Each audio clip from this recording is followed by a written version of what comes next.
hasta los cojones de estar encerrada.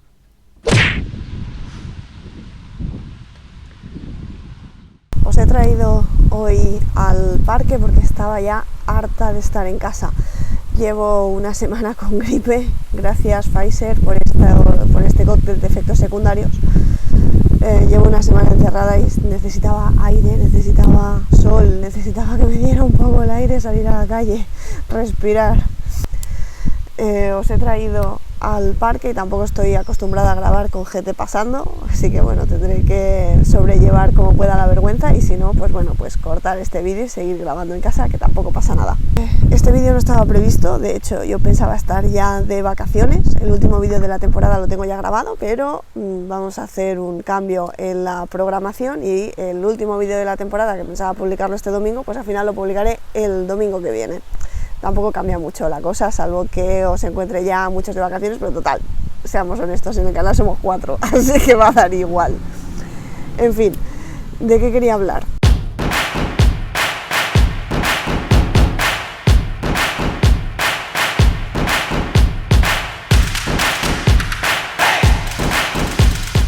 Quería hablar del anteproyecto de ley para la igualdad real y efectiva de las personas trans y para la garantía de los derechos de las personas LGTBI, que en principio, si todo va según lo previsto, se aprobará el próximo martes en el Consejo de Ministros, y del documento que se ha filtrado.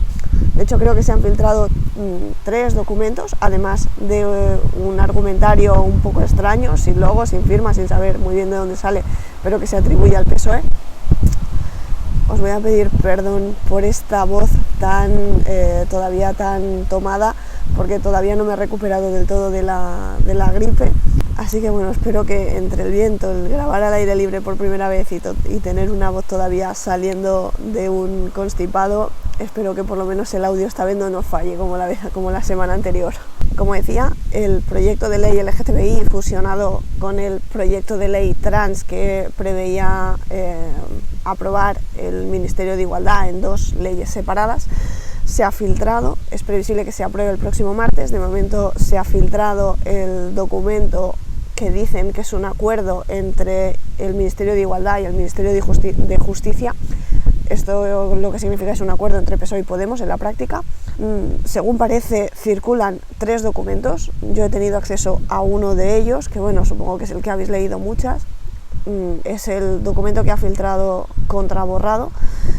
Cuando hice el análisis anterior de la propuesta de ley trans que filtró el Ministerio de Igualdad, el documento que utilicé fue el que publicó Neutral. ¿Por qué? Porque me parece que como fuente, pues en ese caso era la más fiable. Era un documento que partía del Ministerio de Igualdad, era un documento que partía de Podemos y consideré que lo más fiable para analizar el documento con el que se estaba trabajando, pues era acudir a fuentes cercanas a Podemos.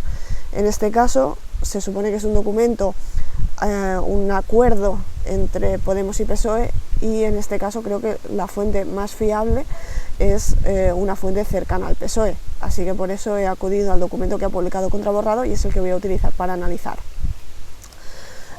Voy a repasar el documento, si bien tengo serias dudas de que realmente sea un acuerdo entre justicia e igualdad, es decir, un acuerdo entre PSOE y Podemos. Sí que tiene bastante pinta de ser un documento que parte del PSOE, con muchas renuncias para que pueda ser aceptado por Igualdad, en este caso por Irene Montero y su gabinete, pero aún así el documento al que me voy a referir en todo momento me parece que contiene muchísimas cosas que me extraña mucho que pasen por el filtro del Ministerio de Igualdad, que lo vayan a aprobar. Veremos a ver si con esta tos consigo acabar este vídeo.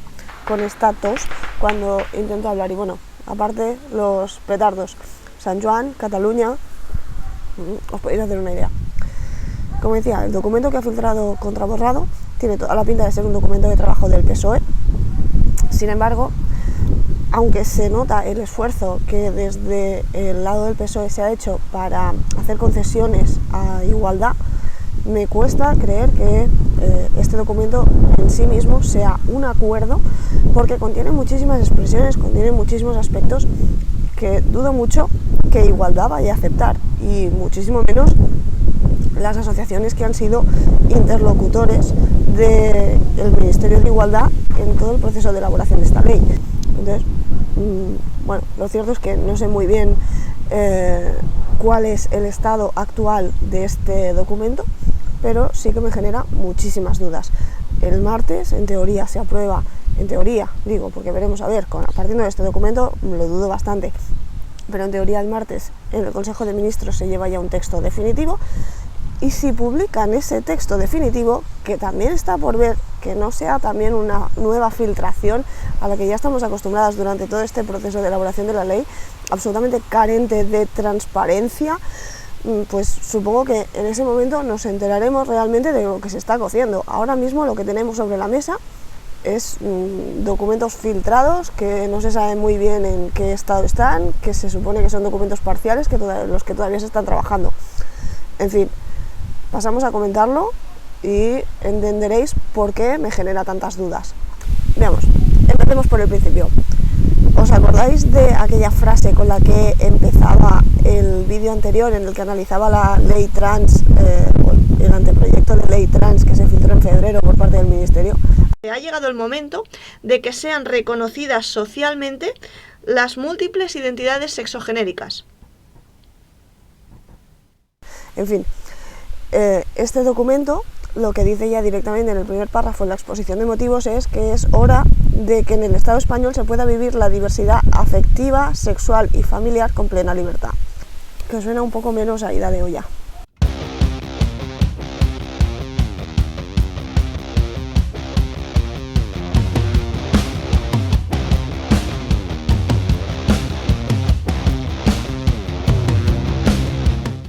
También habla de que esta ley lo que promueve es un nuevo avance que permite impulsar y consolidar un cambio de concepción social sobre las personas LGTBI. Al menos parece un documento, de entrada desde la exposición de motivos, bastante más apegado a la tierra que el anterior, que era una ida de olla de colorines y brillantina. Hay un aspecto que me parece bastante interesante, y es que en la exposición de motivos no se hace mención alguna a los principios de Yakarta, algo que en el anterior documento, en la anterior propuesta de ley trans, se mencionaba directamente en la exposición de motivos. De hecho, la exposición de motivos del anterior documento estaba muy trabajada, era una exposición prácticamente inapelable, sí que era bastante redundante porque empezaba a desarrollar directamente la exposición de motivos qué era lo que iban a decir a partir del título 1. En este caso, en eso es bastante minimalista, la exposición de motivos también es bastante más escueta, no necesita alargarse tanto en autojustificaciones, y sí que me parece bastante interesante que cuando habla de Naciones Unidas o del Consejo de Derechos Humanos o de las distintas resoluciones hable de recomendaciones. Tengo de repescar los vídeos de la ministra, pero creo que cuando hablaba de las resoluciones de distintos organismos internacionales no se refería a ellas como recomendaciones, sino como algo bastante más coactivo, como una especie de imperativo legal internacional hacia España de cara a adoptar su legislación a la identidad de género que ya estaba reconocida en multitud de países, al menos eso es lo que parecía transmitir. Nos toca responder a los mandatos internacionales y sobre todo nos toca saldar la deuda pendiente con las personas trans en este país. Por eso nuestro compromiso es claro. Lo primero, legislar para cumplir con las obligaciones internacionales. La Organización Mundial de la Salud, la estrategia LGTBI que el otro día aprobó la Comisión Europea. Este Gobierno va a seguir, por tanto, trabajando de forma incansable para que tengáis acceso efectivo a todos vuestros derechos y particularmente para adecuar nuestra legislación a los estándares internacionales en materia sanitaria y de derechos humanos y, por tanto, para acabar con la patologización. En cualquier caso, la libre determinación no es una teoría, es un derecho que diferentes organismos internacionales, la propia Comisión Europea, está pidiendo a todos los países que reconozcamos. No es una teoría, es un derecho que es lo que permite garantizar el libre desarrollo de la personalidad y otros derechos fundamentales que tienen que ver con la identidad de las personas.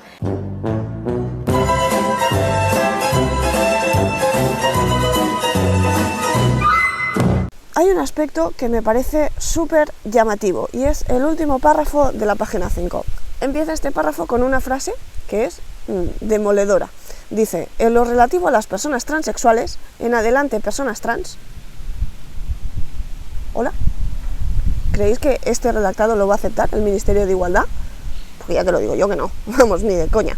En la anterior ley, dentro del paraguas personas trans, se incluía a toda una ristra de diferentes denominaciones. Hablaba de transexuales, transgénero, travestis, queer y cualquier persona que no se sintiese representada por el género que se le asignó en el momento, no te digo ya en el momento de nacer, sino en el momento en el que te ven las futuras características sexuales en la primera ecografía. ¿Creéis que alguien que habla de que la palabra transexual es patologizante, creéis que partiendo de la base de que los distintos colectivos rechazan el concepto transexual por considerarlo patologizante, por considerarlo debajo del paradigma de un paradigma médico, que rechazan una palabra que considera que está absolutamente estigmatizada, lo van a aceptar como equivalente de personas trans? No, es que estar fuerísima de la realidad para pensar que este redactado va a ser aceptado por el Ministerio de Igualdad, y si el Ministerio traga, que lo vayan a aceptar las asociaciones. Y si las asociaciones pasan por alto de este redactado, es que hay intereses bastante más ocultos ahí, porque esto va en contra de lo que lleva defendiendo Podemos por lo menos desde el 2017, y lo que llevan defendiendo las asociaciones, no sé yo si desde muchísimo antes. Pero bueno, en fin. Otro aspecto también bastante llamativo es que en todo el texto no se hace ni una sola mención al concepto identidad de género y se cambia por identidad sexual. Identidad sexual lo mencionan en el texto 32 veces, mientras que el concepto identidad de género solo lo mencionan entre comillas para referirse a documentos internacionales o bueno, a otro tipo de documentos externos al redactado de esta ley, y siempre entrecomillado, como un concepto ajeno completamente a la ley, que solamente lo incluyen cuando citan. O sea, bajo mi punto de vista, esto es, les han hecho que se casen si quieren, pero que no lo llamen matrimonio. Tampoco creo que lo vayan a aceptar las asociaciones, ni el Ministerio de Igualdad, ni Podemos en general. Es que me cuesta mucho creer que vayan a aceptarlo. Más cosas. En la página 8, seguramente habréis oído muchísimas veces, de hecho yo creo que se lo he oído incluso a la ministra, el dato del 80% de paro de las personas trans. Y se ven los datos, por ejemplo, de ocupación de las mujeres trans, que un 80% están en situación de desempleo, y es evidente que tiene que ver con la realidad de ser una persona trans. En el ámbito del trabajo, el colectivo de personas trans es uno de los más vulnerados y hay más de un 80% de desempleo. Y los datos hablan por sí solos, ¿no? O sea, la cantidad, miraba unos datos antes de llegar aquí, la cantidad de mujeres, pero que está por encima del 70%, que se han sentido discriminadas y que tienen serias dificultades para encontrar un empleo, por ejemplo, por el hecho de ser mujeres trans.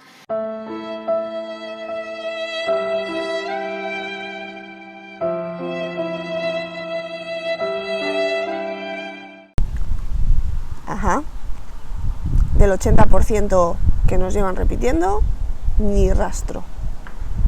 O sea, están admitiendo realmente que están utilizando un dato falso para pretender manipularnos, para pretender hacernos chantaje emocional. No, es que es necesario una ley trans porque las personas trans tienen un 80% de paro, tienen unas altísimas tasas de exclusión social. De los suicidios directamente ni se habla tampoco, también te lo digo.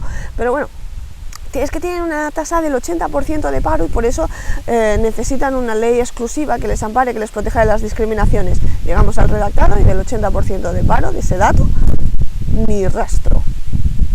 El único dato que menciona es un estudio de la Universidad de Málaga que te habla del 37%. No llega ni a la mitad.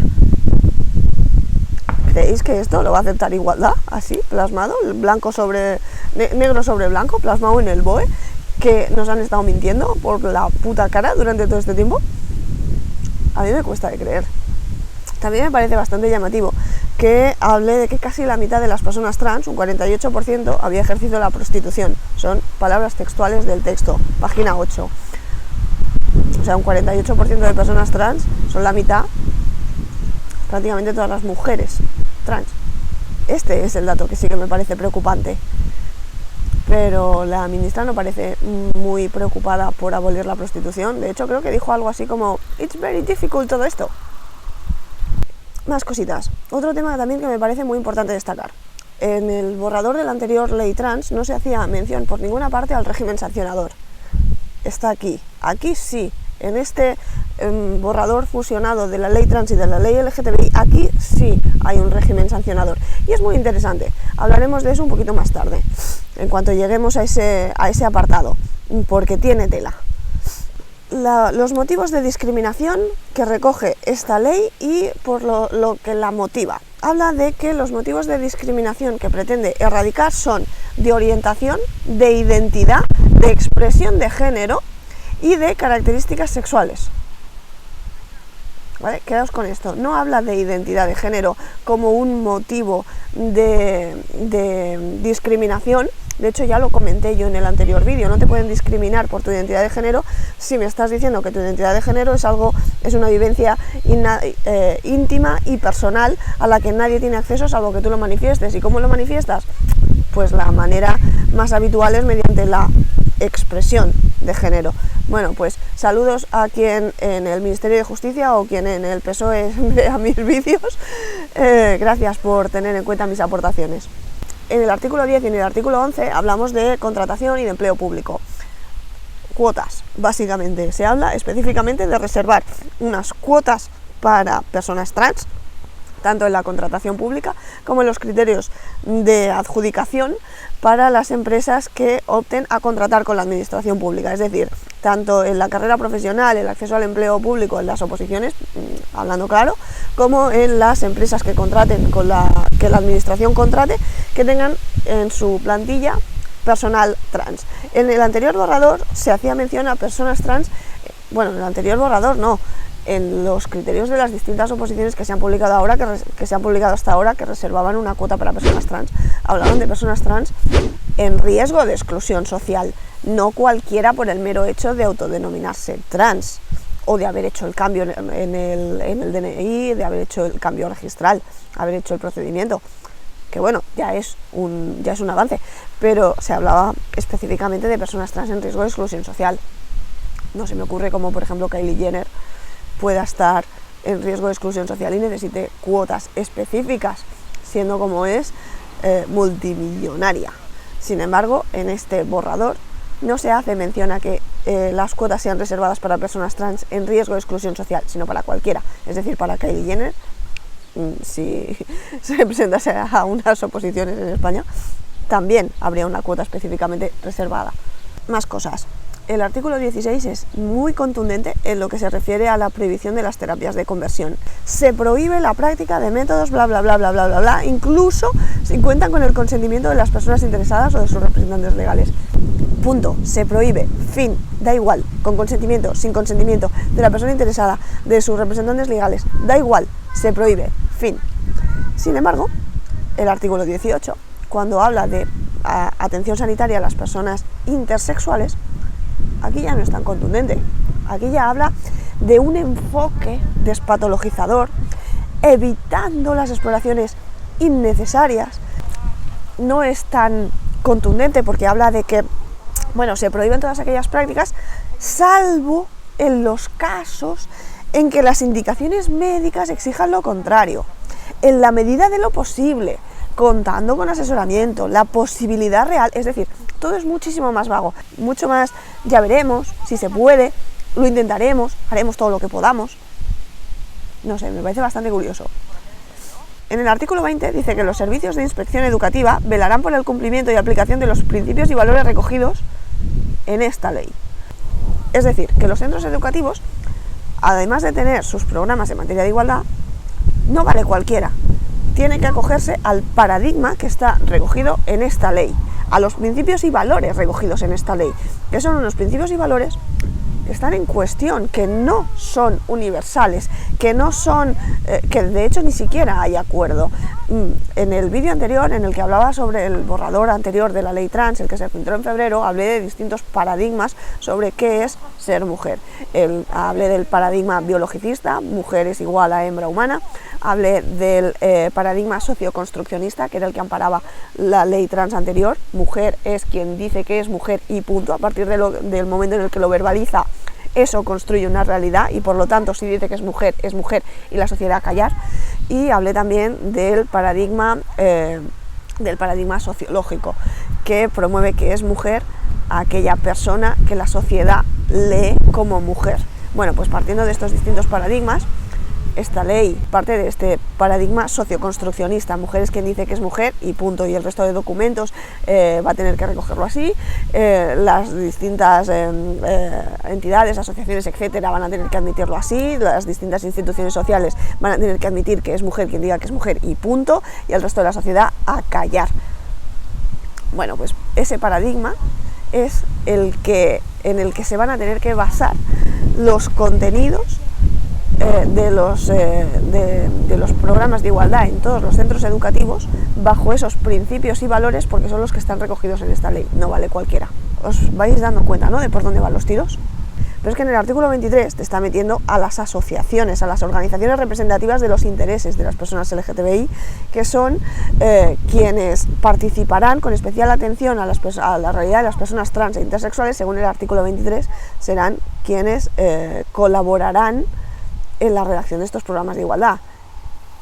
Y si no se adaptan al contenido de estos, como decía, de este paradigma socioconstruccionista, puede intervenir inspección educativa. ¿Os dais cuenta, no?, de lo que esto implica? El artículo 28 habla del ciberacoso y de, aparte de las consecuencias penales que quedan fuera del ámbito de esta ley, presta especial atención a los casos de ciberacoso en redes sociales, especialmente por lo que respecta a menores, ¿vale?, nada que objetar, y jóvenes LGTBI. Jóvenes mayores de edad, entiendo. Vale, ¿por qué es importante? Porque hay un régimen sancionador. Y dentro de ese régimen sancionador, ahora lo veremos, están las faltas graves, las faltas leves, las faltas graves y las faltas muy graves. Faltas por menos de 100.000 euros. Bueno, me estoy adelantando. Ahora iremos al tema del régimen sancionador. Sigamos. El artículo 30 también es muy interesante, porque no lo dice, pero ya os digo yo quién va a acogerse a este artículo. Nuestros amigos los surropapis, aquellos que han formado sus familias por lo que ellos llaman gestación subrogada y lo que nosotros llamamos explotación reproductiva mediante vientres de alquiler. Habla en el artículo 30.2, habla de que las administraciones públicas competentes en materia de protección de personas menores de edad garantizarán, teniendo en cuenta la heterogeneidad familiar y de acuerdo con la normativa vigente, ya os digo yo cuál es, la instrucción del 2010 que permite inscribir a los menores nacidos por vientres de alquiler en terceros países que sí que permiten esta práctica, la ausencia de discriminación por las causas establecidas en esta ley en la valoración de la idoneidad en los procesos de adopción y acogimiento. El proceso de adopción es el proceso habitual por el que el progenitor que no aporta material genético adopta a la criatura nacida por vientre de alquiler. Vamos, ya os digo yo quién se va a acoger a este artículo como a un clavo ardiendo. El título 2 habla de las medidas para la igualdad real y efectiva de las personas trans en concreto. Y el artículo 17 y el artículo 37 ha sido el caballo de batalla tanto de las feministas radicales por un lado como de los colectivos de defensa de los derechos de las personas trans por otro. ¿Por qué? Pues porque el artículo 37.1 menciona explícitamente a toda persona de nacionalidad española mayor de 16 años, que será quien podrá solicitar por sí misma ante el registro civil la modificación del dato registral del sexo. Mientras que en el punto 2 dice que las personas de entre 14 y 16 pueden presentar esta misma solicitud por sí mismas, pero asistidas por sus representantes legales. ¿Qué ocurre? Pues que deja fuera a menores de 14, deja fuera a migrantes y a las personas no binarias directamente ni se las menciona. Con lo cual, estos tres caballos de batalla son los que las asociaciones han establecido como su línea roja. De ahí no van a pasar. Entonces, el artículo 37, los puntos 1 y 2, son los que tienen a las asociaciones en pie de guerra. Y a las feministas radicales, por otro lado, el 37.4, es decir, el punto 4 de este mismo artículo. ¿Por qué? Porque habla de que la rectificación de la mención relativa al sexo en el registro no podrá estar condicionada en ningún caso ni a la exhibición de informes médicos de disforia de género, ni informes psicológicos relativos, pues en este caso a la disconformidad, a la disforia de género, ni a la previa modificación ni de la apariencia, ni de la función corporal, ni de procedimientos médicos, quirúrgicos o de otra índole, es decir, elimina el requisito de los 2 años de hormonas de la anterior ley.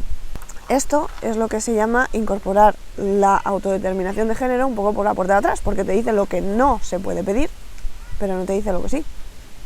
Yo creo que este artículo realmente no deja satisfechas a nadie. A las feministas radicales no las deja satisfechas porque incorpora, en cierto modo, la autodeterminación de género, y a las asociaciones no debería dejarlas satisfechas porque te dice lo que no se puede pedir, pero no te dice lo que sí. Y es importante lo que sí se puede pedir, porque en el proceso de modificación del cambio de nombre hay una serie de requisitos que sí se piden, como son, por ejemplo, 2 testigos, documentación conforme ya estás utilizando el nombre que quieres cambiar en el registro, etcétera. Aquí en el 37.4 te dice lo que no se puede pedir, pero no te dice lo que sí te pueden exigir, y solamente hace falta que se equipare la modificación registral del sexo con la modificación registral del nombre para que te pidan 2 testigos. Este documento yo creo que tiene la habilidad de no dejar contentas a nadie. Si las asociaciones se dan por satisfechas con este redactado, a mí me va a sorprender bastante, así de claro lo digo. Vale, voy por un 9%. El artículo 40 también es muy divertido porque habla de las situaciones que se derivarían tanto anteriores a la mención registral, al cambio de esta rectificación, como después. La persona conservará en su caso los derechos inherentes al mismo en los términos establecidos en la legislación sectorial. Y esto te ampara tanto que los hombres trans tengan derecho a tratamientos reproductivos, a asistencia ginecológica, etc., como que si Sofía se declara hombre trans, no tenga prevalencia por encima de Leonor. El artículo 44 hace referencia a las personas extranjeras y es lo siguiente. Te establecen una serie de requisitos, pero si no los cumples, da igual. Pues eso es un poco lo que ocurre con el artículo 44, que habla de las personas extranjeras. La adecuación de la documentación de las personas extranjeras. Siempre que cumpla los requisitos de legitimación previstos en esta ley, que ya habíamos dicho que es ser mayor de 16 años y tener nacionalidad española, y aquí te dice, te sitúa una excepción, excepto estar en posesión de la nacionalidad española. Es decir, que estos son los requisitos y si no los cumples, no importa. El artículo 46 es lo que yo llamo una privatización del Ejecutivo. Ya asistimos a una privatización del legislativo cuando las distintas asociaciones entregaron al Ministerio de Igualdad el texto que querían. Y además se negaron a abrir ningún tipo de debate. Dijeron que ya era un texto suficientemente trabajado y que son lentejas. Las tomas o las dejas. Eso es lo que yo llamo privatización del legislativo. No, perdona, las leyes no las elaboran los colectivos, las elabora el Congreso y el Senado. Aunque bueno, el Senado tiene un papel bastante testimonial, pero bueno, no vamos a entrar en ello. Como decía, las leyes no las elaboran los colectivos, las elabora el Congreso y el Senado. Con este anteproyecto de ley o con este borrador de acuerdo, como queréis llamarlo, lo que estamos asistiendo es a una privatización del Ejecutivo. ¿Por qué digo esto? Porque en el artículo 46 se da a las asociaciones la potestad, artículo 46 estoy leyendo, se les garantizará su participación en esta estrategia estatal para la inclusión de las personas trans. Esto es una privatización del Ejecutivo. Ya vimos la privatización del Legislativo con el redactado de la primera ley trans, que afortunadamente no pasó el corte. En esta lo que vemos es una privatización del Ejecutivo, y más adelante cuando lleguemos al régimen sancionador, que también tiene tela, como he mencionado antes, cuando lleguemos al régimen sancionador veréis porque hablo también de una privatización del judicial, es decir, ponemos los 3 poderes del Estado en manos de los colectivos, en manos de estas asociaciones privadas. El artículo 48 habla del fomento del empleo de las personas trans, sin hacer mención por ningún lado a la situación de exclusión social, sino simplemente a las personas trans en general, cuando ya hemos visto que el dato del 80% de paro del que nos hablaban era mentira. Aquí tampoco se hace mención en ningún momento que sean personas en régimen en situación de exclusión social, sino simplemente por el mero hecho de ser trans ya tienes derecho a este tipo de acciones positivas, incentivos para la contratación de personas trans, para fomento del colectivo, etcétera. Medidas e incentivos para organismos públicos, para empresas privadas, para la inserción laboral. Bueno, en fin, un colectivo que se habían hartado de decirnos que tenía un 80% de paro y que estamos viendo que no es cierto. También habla el artículo 49, el apartado D, habla de bonificaciones fiscales, ayudas y subvenciones que favorezcan la contratación de personas trans en situación de desempleo. Bueno, por lo menos dice en situación de desempleo, pero sabemos perfectamente cómo funciona esto. Ven, apúntate al INEM y una vez que te hayas apuntado al INEM vienes y firmas el contrato. El artículo 52 también es de estos que me cuesta creer que el Ministerio de Igualdad haya aceptado como parte del acuerdo, como parte de su paquete de acuerdo. ¿Y por qué? ¿Por qué digo esto? Pues por un motivo, porque el apartado A del artículo 52 habla de que se garantizará la formación suficiente, continuada, actualizada al personal sanitario, bla, bla, bla, prestando especial atención a los problemas de salud asociados, estoy leyendo textualmente, a las prácticas quirúrgicas a las que se someten tratamientos hormonales y su salud sexual y reproductiva. Vamos a ver. No habíamos dicho y no partíamos precisamente de esa idea de que no todas las personas trans se hormonan, no todas las personas trans se someten a tratamientos quirúrgicos, no todas las personas trans tienen que realizar una transición de su cuerpo.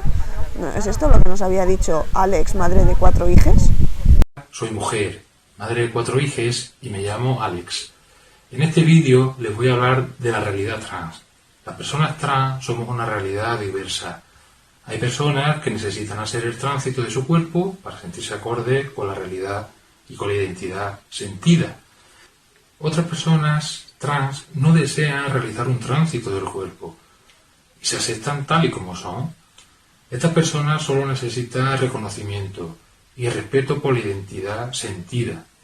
Es necesario que a las personas trans se nos reconozca por lo que somos, por nuestra identidad sentida. Es legítimo ser mujer, incluso sin hacer el tránsito.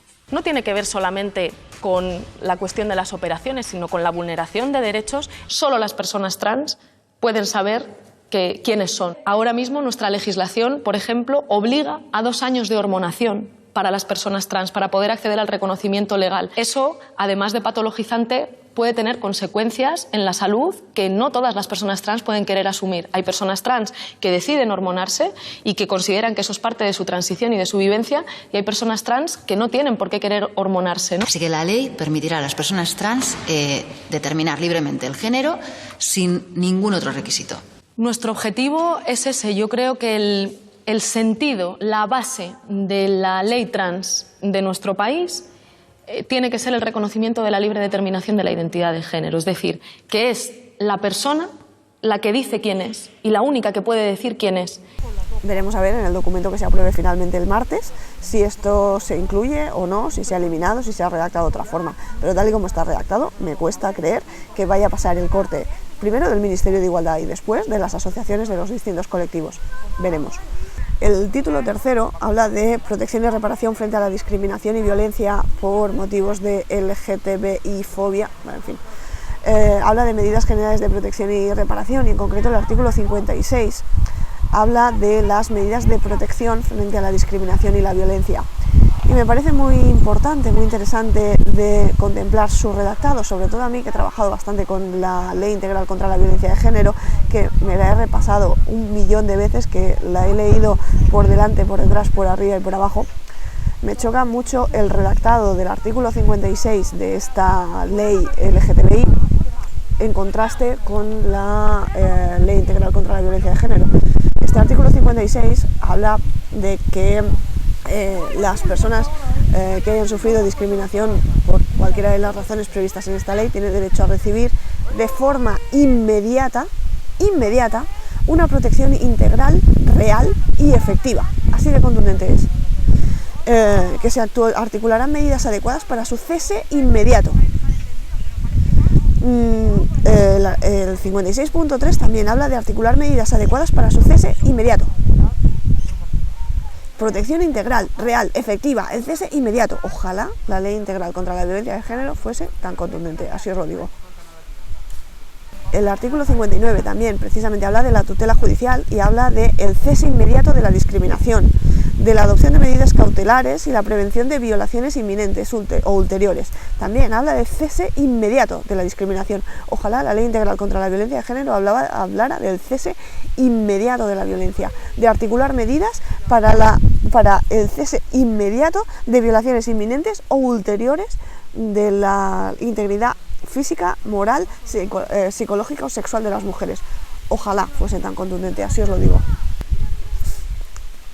El artículo 66 también me parece muy curioso, porque si hasta este momento hemos comentado algunos artículos que me parecían sinceramente difíciles de tragar por parte de Igualdad, aquí pues como un poco que se toman la venganza, ¿no? por su parte. En el artículo 66 habla de las personas LGTBI menores de edad y de que se adoptarán las medidas oportunas de protección a los menores de edad cuando se encuentren bajo su tutela durante su estancia en centros de menores de edad, pisos tutelados. Vamos, es que yo me imagino las negociaciones entre Irene Montero y Carmen Calvo para aprobar este documento. Carmen Calvo pidiendo, ¿me vas a poner?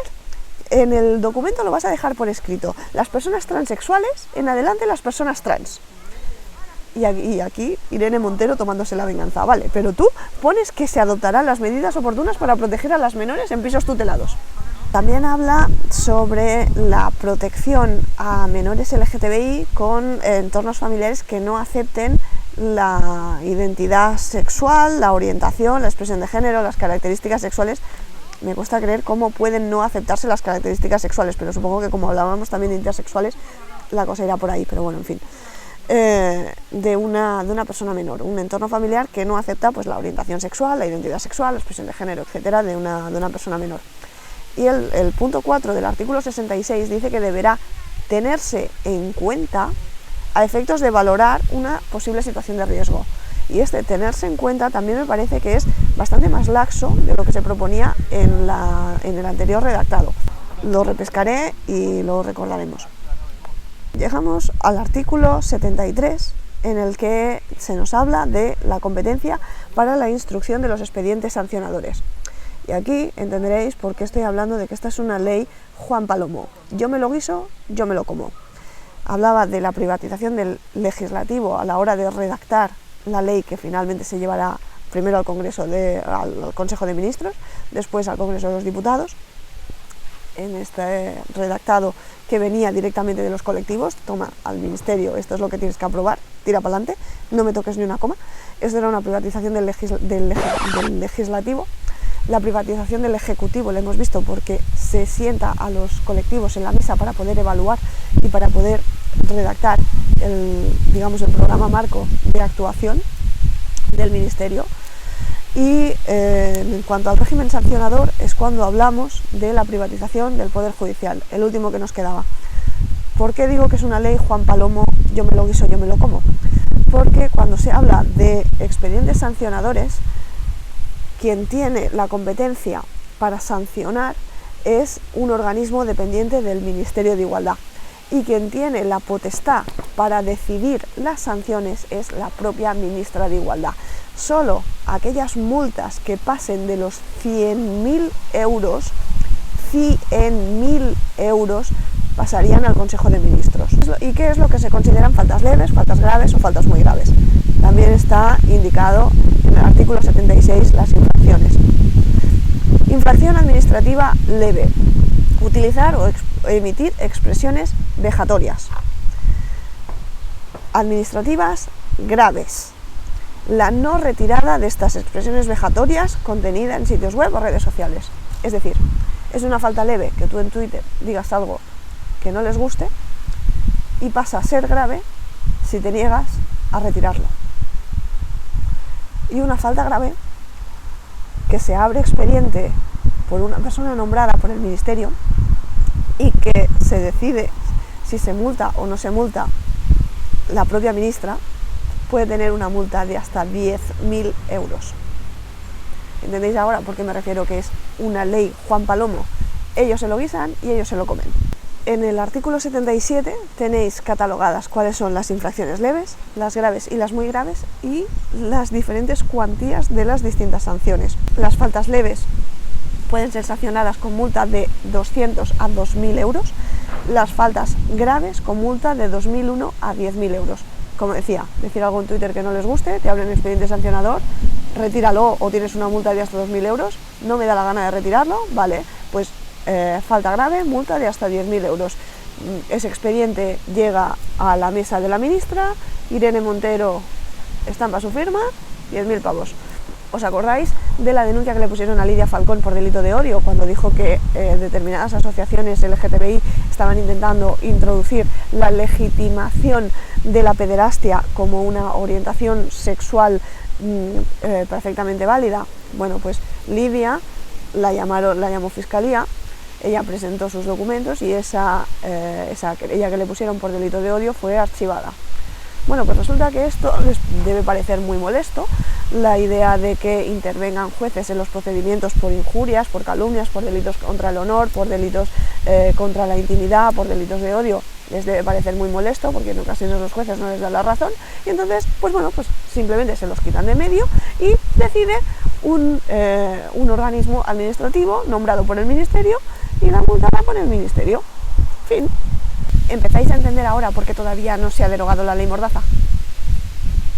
Además es muy curioso porque precisamente todos estos procedimientos pueden ser puestos en marcha de oficio, aunque la situación de discriminación perjudique a una pluralidad de personas indeterminadas o de difícil determinación. Es decir, que ni siquiera es necesario que esas opiniones vejatorias tengan una persona destinataria, sino que basta con que simplemente digas, bueno, pues cualquier tipo de manifestación que sea etiquetada como TERF. A partir de ahora, ser etiquetada y señalada como TERF, si este documento llega a buen término, si finalmente llega al Consejo de Ministros, se aprueba, pasa a Congreso y en el Congreso hay una mayoría suficiente como para que salga adelante, ser TERF, o mejor dicho, ser etiquetada como TERF, puede conllevar una multa de hasta 10.000 euros, amigas. Bueno, yo creo que con esto hemos repasado los aspectos más relevantes, al menos del texto que tenemos ahora mismo sobre la mesa, del documento que se ha filtrado. Veremos a ver si lo que se apruebe finalmente el próximo martes en el Consejo de Ministros tiene algo que ver con los documentos que se han filtrado, si se pulen las aristas más punzantes de este documento o si finalmente pues nos lo tenemos que comer. Porque como esto llegue al Congreso, es decir, si un documento de estas características llega al Congreso, con Masa Errejón y todo su entorno absolutamente a favor de cualquier prerrogativa que se les pueda conceder, no va a haber fuerza, bueno, las feministas no vamos a tener fuerza para frenarlo. Ciudadanos votaría a favor, aunque bueno, ya prácticamente son testimoniales. PP y Vox obviamente se van a oponer, pero sinceramente los amigos de mis enemigos no son mis amigos. No podemos contar con PP y Vox, de hecho prefiero no contar con ellos. Y tampoco hay un clamor social en contra de esta ley, de este texto, de este paradigma social que se pretende imponer por ley. Así que esto ya, pues igual ya no hay que lo pare.